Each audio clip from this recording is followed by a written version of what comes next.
Good evening, everyone, and welcome to a new session. So I hope all of you are doing great and preparing really well for your upcoming NET exam. Yes, NET exam is around the corner. Yes, and it's high time that we revise really well and get that JRF. Right. Yes. So welcome to this session. If you're new to our channel, then please do subscribe. And if you are watching this video right now, then please do like it. Well, so that being said, let's get started with the session tonight. Let me start by sharing my screen. Oh, okay, wait. So welcome to our 27th session of our Vallath NET revision. Okay, this is our session number 27 of Vallath NET revision. Okay, got it? So please like the video. And now let's get started with our session. Let me also open the chat box so that I can see what you all are saying. Just give me a second. And then we will move on to the first question for tonight. Good evening. Okay. So now let's move on to the first question for tonight. Yeah, here we go.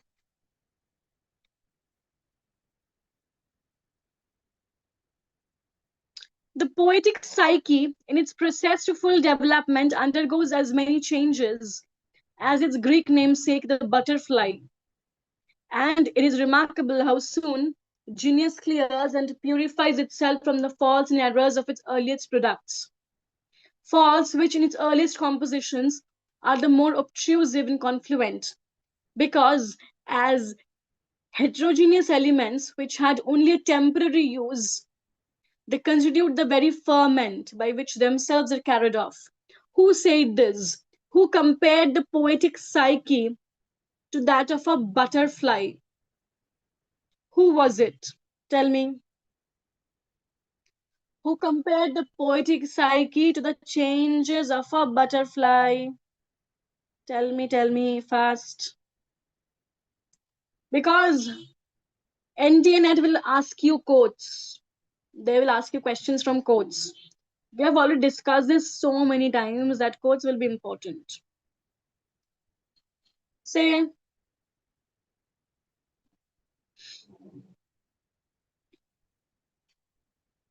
it was said by none other than Coleridge in Biographia Literaria. Coleridge said that in Biographia Literaria. He compared the poetic psyche to that of a butterfly. He compared the poetic psyche to that of a butterfly. Coleridge did this in Biographia Literaria, published in 1817. Okay, right. Next, Coolie. Coolie by Mulkraj Anand was published in Dash. The second book by Mulkraj Anand, Coolie, reinforced his position as one of India's leading novelists. And this book is highly critical of British rule in India and India's caste system. In Untouchable also, Mulkraj Anand attacks the caste system, the existing social order, right? Mulkraj Anand's Coolie was published in 1936. 1936, right? Yes. Mulkraj Anand's Coolie was published in 1936 and Untouchable was published in 1935.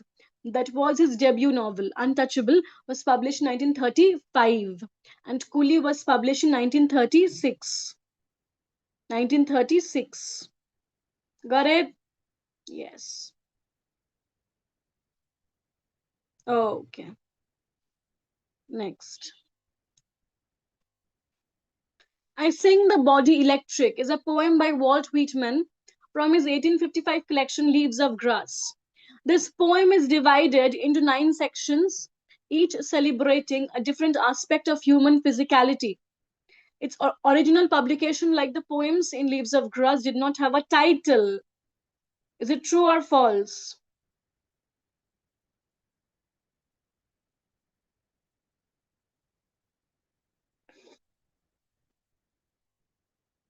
I Sing the Body Electric is a poem by Walt Whitman from his 1855 collection Leaves of Grass. It is absolutely true. It is absolutely true. I Sing the Body Electric is a poem by Walt Whitman. It's a poem by Walt Whitman. Okay? Right. Fraser's Magazine for Town and Country was a general and literary journal published in London from dash to dash, which initially took a strong Tory line in politics. So you have to tell me the year from which Fraser's Magazine was started. Because NTA is very famous for asking such questions of the chronology of magazines and all.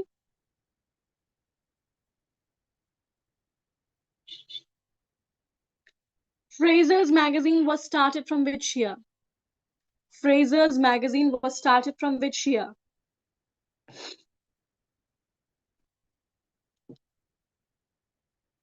Fraser's Magazine was started from which year?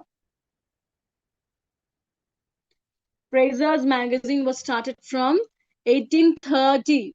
Fraser's Magazine was started from 1830. All right. Fraser's Magazine was started from 1830. Okay. Right. Next question. So before we move on, let me give you all a reminder that if you are planning to prepare for the next NET exam of 2026, we are starting our new NET online batch from this coming January. So you can join us. All right. Yeah. Have you all liked the session? Yes. Have you all liked the session? Okay. So now let's move on to the next question. Right. Songs from Prison is a collection of ancient Indian spiritual lyrics and hymns translated into English by Dash. While imprisoned in Yaravada jail, featuring devotional verses from Bhagavad Gita, bhajans, and saints like Kabir, reflecting themes of truth, non-violence, universal love, and drawing spiritual strength for the freedom struggle, making India's philosophy accessible to a broader audience. Who wrote Songs from Prison, or who translated this work? Because this work is actually a translation into English. Songs from Prison is a collection of ancient Indian spiritual lyrics and hymns translated into English by whom? While imprisoned in Yaravada jail. Yes, it was by Mahatma Gandhi. Mahatma Gandhi. Songs from Prison. It's a collection of ancient Indian spiritual lyrics and hymns translated into English by Mahatma Gandhi while imprisoned in Yaravada jail. And this collection features devotional verses from the Bhagavad Gita. Bhagavad Gita. All right. Okay. Next. The Bard, a Pindaric Ode, 1757, is a poem by Dash set at the time of Edward I's conquest of Wales. Inspired partly by his research into medieval history and literature, partly by his discovery of Welsh harp music, it was itself a potent influence on the future generation of poets and painters, seen by many as the first creative work of the Celtic revival, and as lying at the root of the Romantic movement in Britain. Who wrote the Bard a Pindaric Ode, published in 1757? Yes, it is by Thomas Gray. Thomas Gray was one of the major transitional poets of the 18th century. The Bard a Pindaric Ode by Thomas Gray. The Bard a Pindaric Ode by Thomas Gray. It is set at the time of Edward I's conquest of Wales. Okay, right.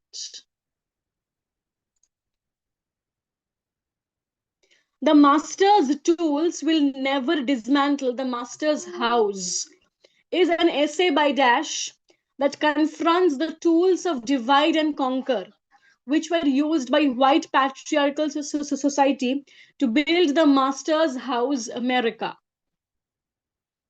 Who wrote this essay? The master's tools will never dismantle the master's house. House. It's an essay by whom?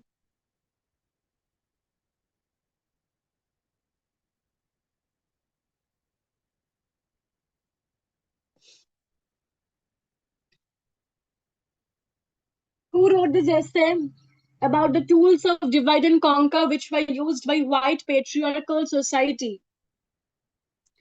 The master's tools will never dismantle the master's house. This is an essay by Audre Lorde. Audre Lorde wrote the essay, The Master's Tools Will Never Dismantle the Master's House. Master's House. Audre Lorde is very important. Her works are very important for the upcoming NET exam. So it's imperative that you all look up her works. All right. Dissemination by Dash, 1972, argues language, especially writing, is inherently unstable, resisting fixed meaning through endless play, absence, and stress, challenging Western philosophy's focus on speech, logocentrism, and the author's control. Essays like Plato's Pharmacy deconstruct traditional texts to show how meaning disperses, revealing writing as a dangerous supplement that both aids and undermines presence, leading to a loose network of traces rather than definitive truth, urging us to embrace language's boundless possibilities. Who wrote this work, Dissemination, published in 1972? And this work has this major essay called Plato's Pharmacy. Plato's Pharmacy is a major work in this collection called Dissemination, published in 1972.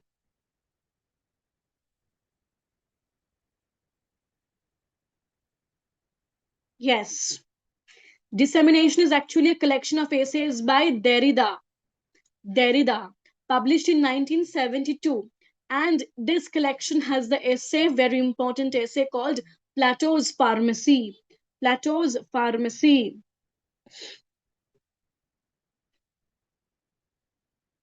All right. Yes. The Rehearsal Transposed, 1672, by Dash, is a witty satirical prose pamphlet which attacks the absolutist, anti-dissenter writings of Samuel Parker, defending religious toleration and criticizing the restored monarch's leaning towards divine right. All done with a unique, jerking, flirting style that mocks Parker's own self-important rhetoric while promoting Christian liberty. It's a key work of English political satire, full of literary allusions and playful, yet serious debate with a sequel, the second part, following in 1673. Who wrote this work? The Rehearsal Transposed. It's a satirical prose pamphlet.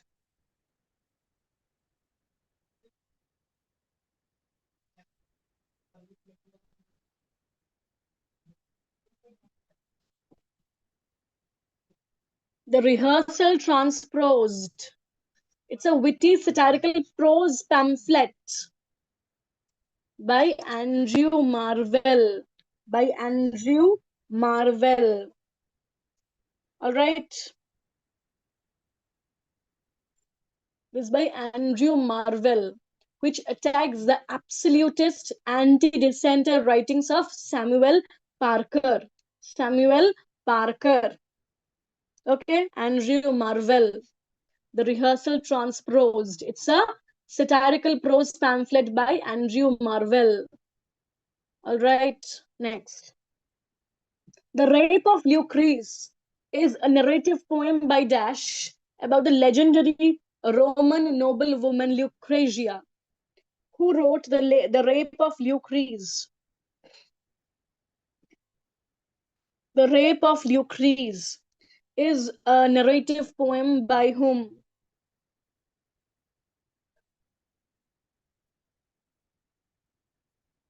The Rape of Lucrece is a narrative poem by Shakespeare. The Rape of Lucrece is a narrative poem by Shakespeare about legendary Roman noblewoman Lucretia. Lucretia. Got it? Yes. No, I am not Prince Hamlet, nor was meant to be. I am an attendant lord, one that will do to swell a progress, start a scene or two. These are lines from which work? No, I am not Prince Hamlet, nor was meant to be. Am an attendant lord, one that will do to swell a progress, start a scene or two. These are lines from which work?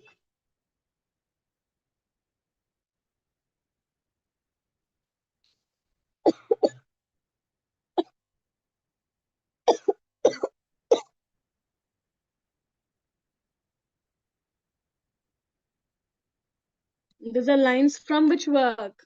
These are lines from T.S. Eliot's The Love Song of J. Alfred Prufrock. These are lines from T.S. Eliot's The Love Song of J. Alfred Prufrock. The Love Song of J. Alfred Prufrock. Okay, next.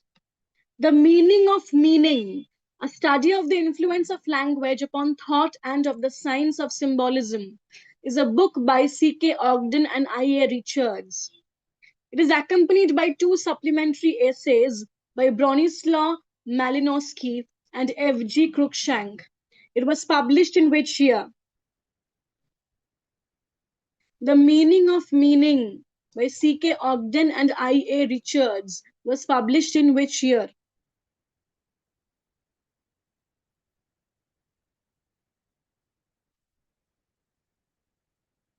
The Meaning of Meaning, a study of the influence of language upon thought and of the science of symbolism by C.K. Ogden and I.A. Richards, was published in 1923. 1923. Okay? The Meaning of Meaning, a study of the influence of language upon thought and of the science of symbolism. It's a work by C.K. Ogden and I.A. Richards, published in 1923. Published in 1923. Right. Okay. In his Apology for Poetry, 1595, Sir Philip Sidney puts the point that poetry pleases and instructs by mimesis, by metaphor, by counterfeiting, and at the same time, the poet transforms what he finds in nature, creates forms that did not exist. Is it true or false?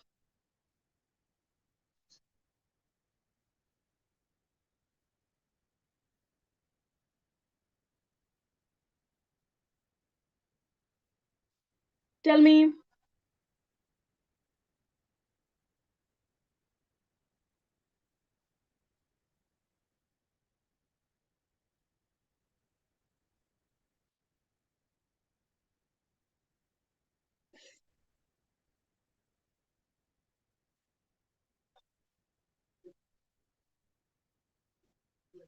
Is it true or false? Absolutely true. In his Apology for Poetry, 1595, Sir Philip Sidney puts the point that poetry pleases and instructs by mimesis, by metaphor, by counterfeiting, and at the same time, the poet transforms what he finds in nature, creates forms that did not exist. All right. Thinking about women, 1968, which discusses the evolution of a representation of femininity in British and American literature, exhibiting sexual analogies and stereotypes from the texts and contrasting criticism by male and female authors, is a collection of essays by whom? Thinking about women is a collection of essays by whom? It's a collection of essays by Mary L. Mann. Thinking About Women, 1968, is a collection of essays by Mary L. Mann. Mary L. Mann. All right, so that's all from our side for tonight. I hope you guys love the session. I hope you love the questions. Yes, and we are starting our new net online batch from this coming January, so you can join us. And we will be seeing you again tomorrow at 9 p.m. at our Vallath YouTube channel. So do join us tomorrow as well. And do take care, keep studying, and please do like the session before you leave. All right, yes. Please do like the session before you leave. Okay, so thank you so much for joining and see you all again tomorrow. All right, bye. Take care. Good night.